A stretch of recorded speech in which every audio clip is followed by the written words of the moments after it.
Good day to everyone. We are the group 5 and we will be discussing to you our interpretation on the image that was given to us. And this was the image. It says, save the whales, lose the blubber, go vegetarian. Now let's proceed to the key concept number 1, which is all about the all messages are constructed, wherein the keyword is authorship. First question. What kind of text it is? So, it is an advertisement made by PETA or the People for the Ethical Treatment of Animals. So, ano nga bang PETA? PETA stands for People for the Ethical Treatment of Animals. So, this is an organization that advertises the rights of the animals, and that's what the scientific come up with, which is very controversial. That's why we are here to introduce to you the various things that encompasses the poster. Next question. What are the various elements or building blocks that make up the whole? First is the slogan or title, which we can see here, save the whales, lose the blubber, go vegetarian. The next, visual representation of the message. The visual representation, we can see here the usage of an abyss woman, which catches the attention of many people and make it controversial. The next is the typography. So to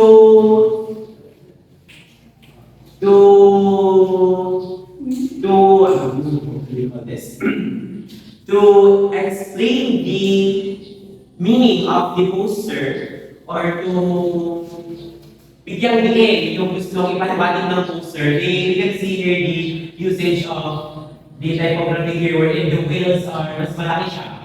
Kasi ipinapaliwanag nga naman talaga na yung poster gusto niyang ipakita sa lahat na dapat maging mindful tayo sa mga decision natin and we should save the whales. Yan. The next.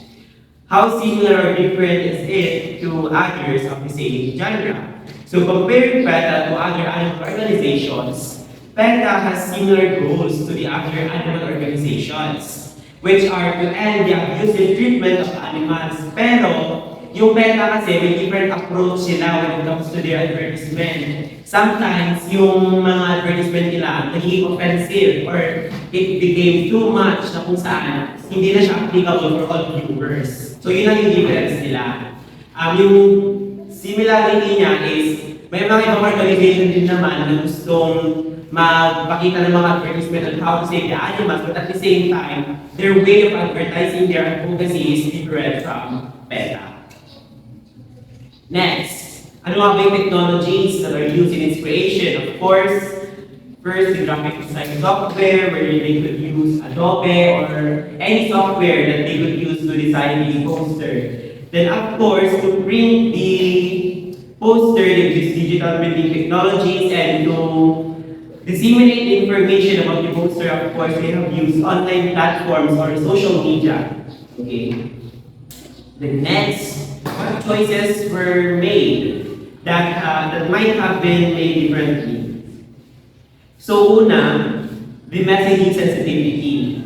The use of terms like blubber may be perceived as body shaming, which can be offensive. So we can see on the poster that they use the word blubber, wherein they are pertaining to the whale, but at the same time, we can see the picture of the obese woman there, and we could misinterpret that they're using the blubber to address the body of an obese woman, which is really offensive.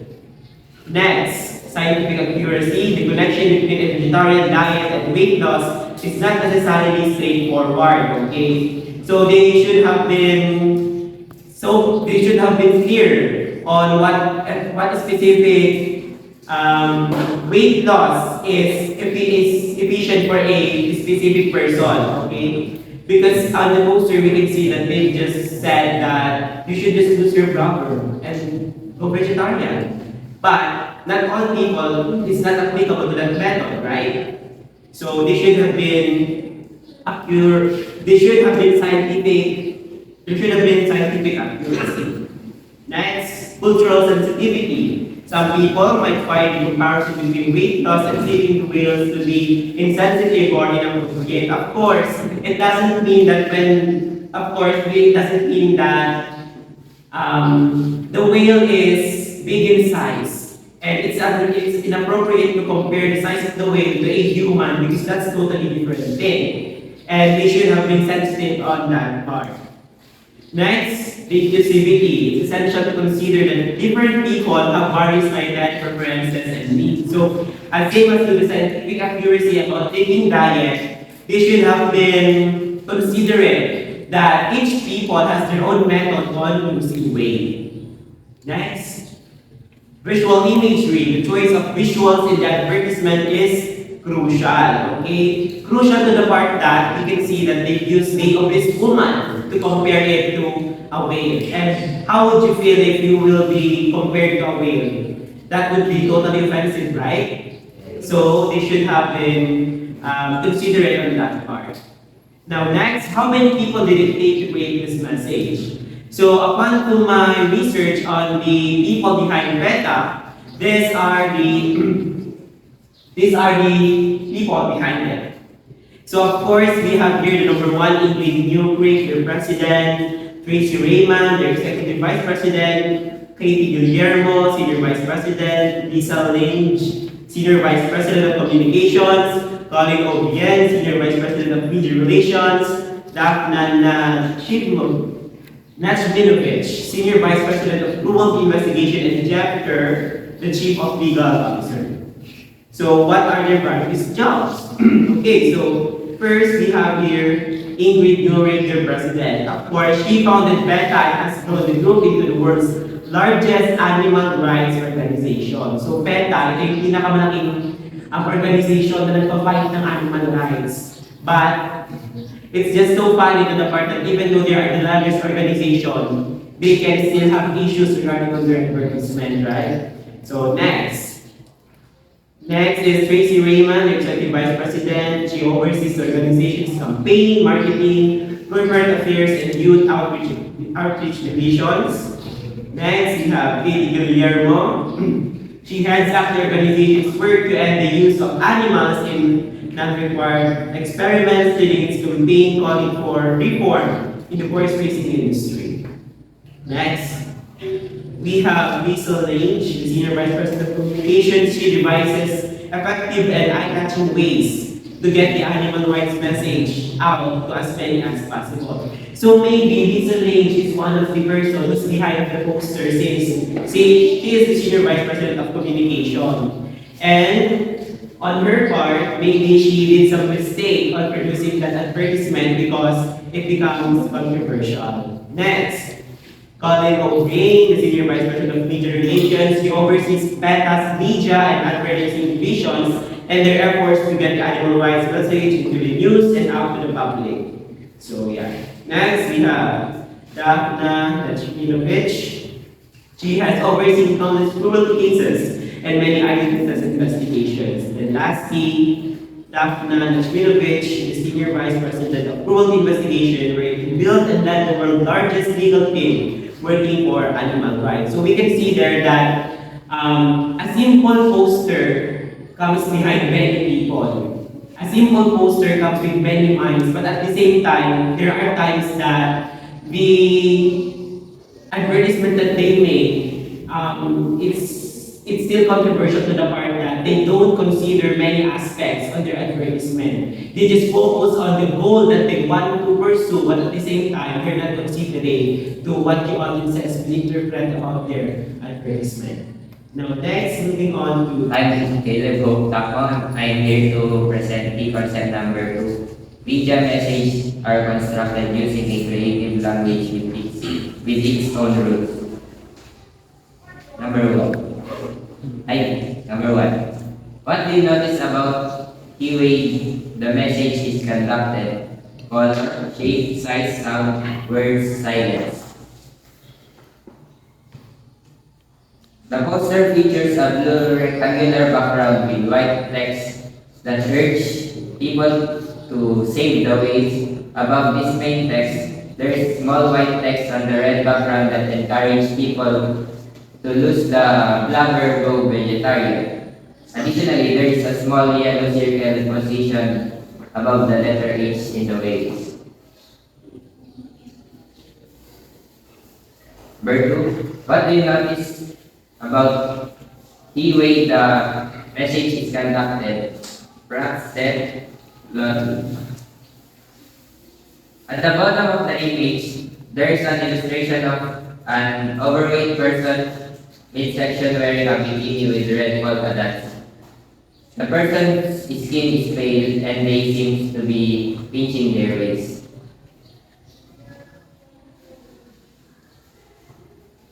About the way the message is conducted movement.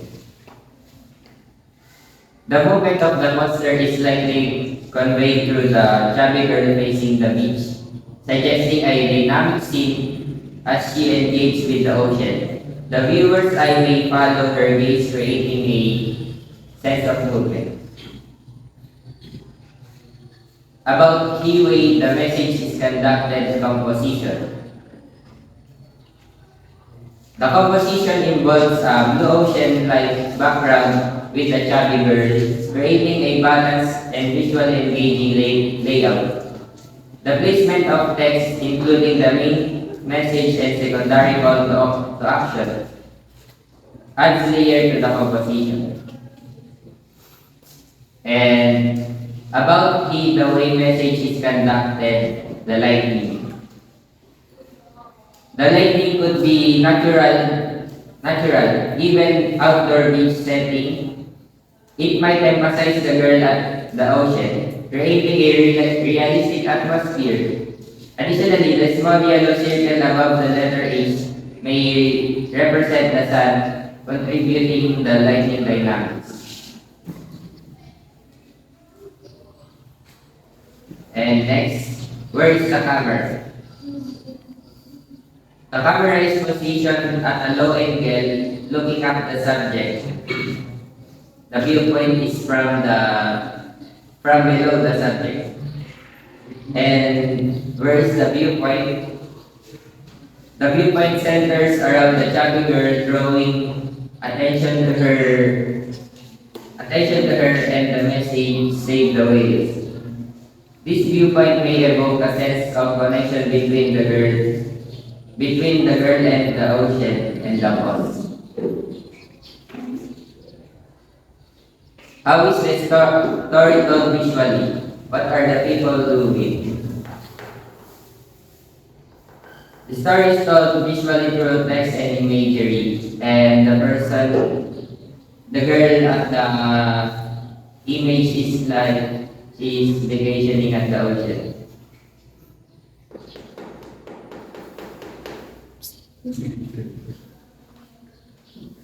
Are there any symbols? Symbols include the chubby girl as a representation of the message to lose the blubber, go vegetarian. And another one is the yellow circle above the H can be interpreted as the sun, symbolizing positivity and passively highlighting the importance of environmental well-being. Visual metaphors. The visual metaphors in the image is comparing the excess body fat referring to as blubber of a person to that of a whale, suggesting that by going vegetarian, one can save the whales by reducing their own body fat. What's the emotional appeals and persuasive device used? Encouraging viewer to consider a vegetarian lifestyle by associating meat consumption with the killing of the whale, an endangered species. And the persuasive device used here is the visual metaphor. Comparing the excess body fat referred to as blubber of a person to that of a whale, suggesting that by going vegetarian, one can save the whales by reducing their own body fat. What makes it seems real?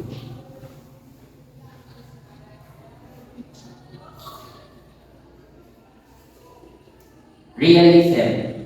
Realism is conveyed through the relatable image of a girl at the beach, connecting the viewers to the cause.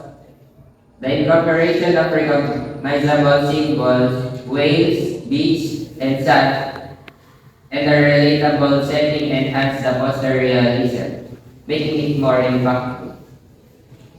Next. Good day everyone, I am Hans Rafael Ramanes and we are here to explain the key concept number 3, different people experiencing the same media message differently. So the keyword here is the audience. First question, have you ever experienced anything like this in your life? Well, yes, the saying goes to Blubber. The message of the commercial, save the whale, lose the blubber, go vegetarians, connects with personal well-being, trying to appeal to a wide range of viewers, especially to women.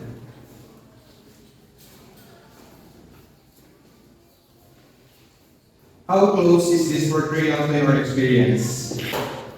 This portrayal, in my experience, is health and body positivity appeal to people's well-being. The saying, lose the blubber, go vegetarian, highlights two advantages of living a vegetarian lifestyle. Better health and weight control. Women can experience pressure from society on their bodies, can be particularly affected by this, promoting vegetarianism as a good option for individual health and well-being may strike a chord with women who are looking to lead balanced lives. Next is, what did you learn from this media text? Social and positive messaging. By suggesting that being a vegetarian is a part of a longer group effort for positive changes, the commercial helps foster a sense of community among women. The concept of joining a movement that shares similar ideas and objectives may appeal to women. Next is, what did you learn about yourself from experiencing the message in the media text? Development by consumers selection. The Go Vegetarian call to action presents the decision to switch a plant-based diet as a strong and liberating one. Women may feel more empowered to adopt small dietary changes that will improve both health and the environment because they are frequently the primary decision makers when it comes to food in the home. Next is, what did you learn from others people's response? The linking of social standards. The commercial in this line with the environmental and human welfare principles of women consumers who are morally sensitive, adopting a vegetarian lifestyle becomes a moral as well as health decision which may appeal to women and who value compassion and thoughtful decision making. By combining environmental concerns, health benefits, empowerment and community aspects, and advertisement aims to evoke a positive response from women appealing to their sense of compassion, well-being, and empowerment in making conscious lifestyle choices. Next is, I'm Fatima Kalamit, and here is a question. What did you learn from their life experience? The importance of protecting the marine life, reduce pollution, reduce plastic waste, and adopt more sustainable lifestyle like adaptation, vegetarian diet to be determined to make changes in my own life to contribute to this cause protect wildlife, to be passionate, and to be passionate about marine life and environment. How many other interpretations could be there? How could we hear about them? There are different interpretations about the illustration. There will be, it is about vegetarianism, about environment, and about wildlife. In the environment, they said that we could be passionate about our environment, and in wellness we should adapt to vegetarianism, and in wildlife we should protect the marine life. And how could we hear about them? We could hear about them through public discussions and social media.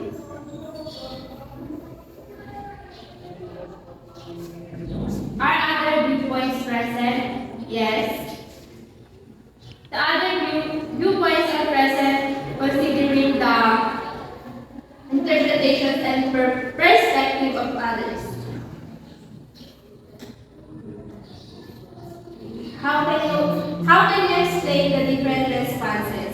Every one of us has different responses or interpretations about the media text based on our viewpoints.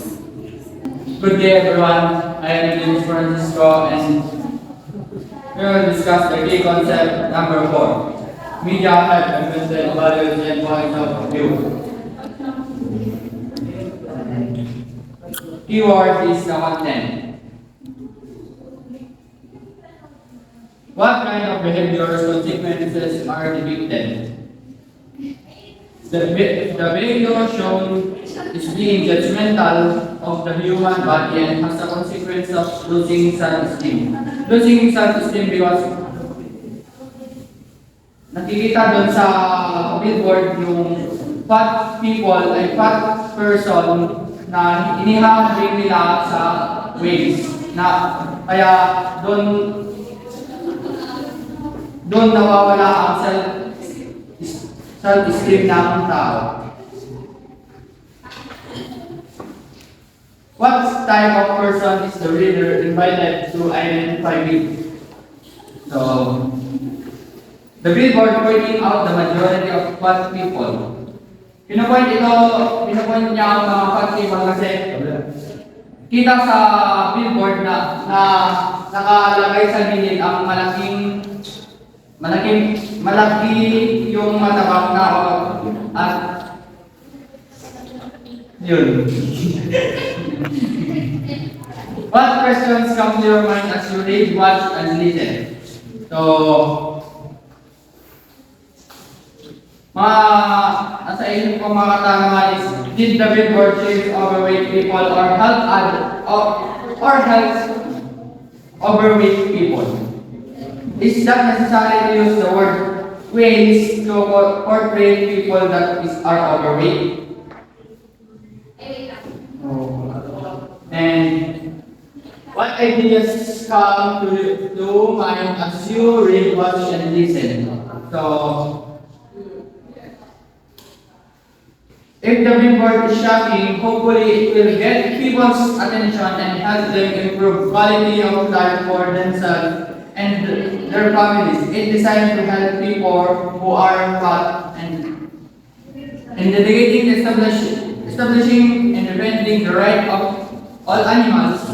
Put up this billboard in an attempt to stop animal abuse by going vegetarian and thereby not to kill animals. So, good day everyone. I am LBJ Sumawa. What political ideas are communicated in the message?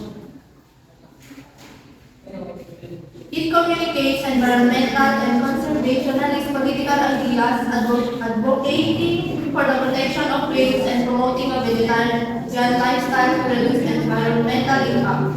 On the economic side, it indirectly supports sustainable practices by discouraging activities that contribute to environmental degradation. What judgment or statements are made about how we treat other people? The commercial doesn't explicitly address how we treat other people, so there's no direct judgment or statement about human interactions. Next, what is the overall worldview of the message? The overall worldview of the message appears to be one that prioritizes environmental conservation and a sustainable lifestyle. What ideas or perspectives are left out? How would you find what's missing? It focuses on an environmental and health perspectives, emphasizing the importance of conservation and utilitarian lifestyle. Today, everyone in external data we are represent the key concept number one. What is in control of the creation and transmission of knowledge?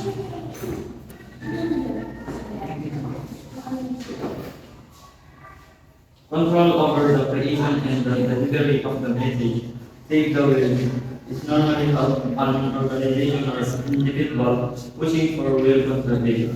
Environmental organization, non-profit organization, and scientists and concerned citizens.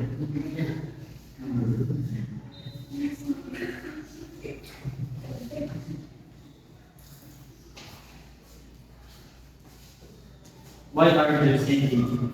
They are sending the message in order to raise awareness and highlight the necessity of waste conservation.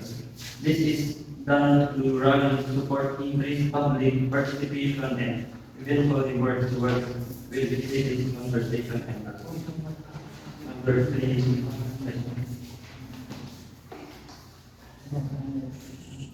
How do you understanding the goals and objectives of real conservation organization provides insights into the purpose of sending the message.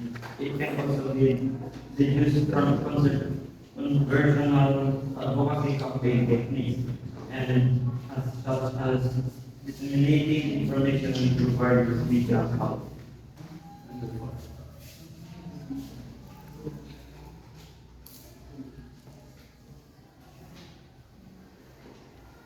Who are they sending it? How do you know? The message might be communicated to the right group of people, including the general public, governments, officials, or politicians, international organizations, fishing industry players, and possibility communities. The precise target audience may differ depending on the campaign goals and intended. I am well done, and this is my question. What's being told in this message? The message, Save the Whales, to the Blubber, is promoting a vegetarian lifestyle with focusing on environmental and health benefits. This advertisement was posted by PETA, the group dedicated to establishing and protecting the life of all animals, in an effort to end animal abuse by encouraging being vegetarianism and eliminating consumption of products made from animals.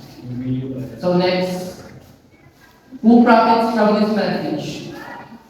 People for ethical treatment or of animals, or commonly known as PETA, use this message to raise awareness about this environmental impact of certain diets. Promote animal welfare and encourage people to adopt a vegetarian lifestyle.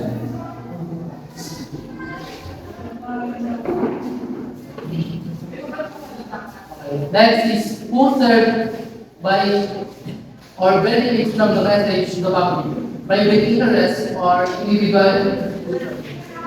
The public interest or public private interest individuals, institutions can benefit from this message. The public may benefit from increased awareness about the potential health benefits at adopting a vegetarian lifestyle, such as weight management.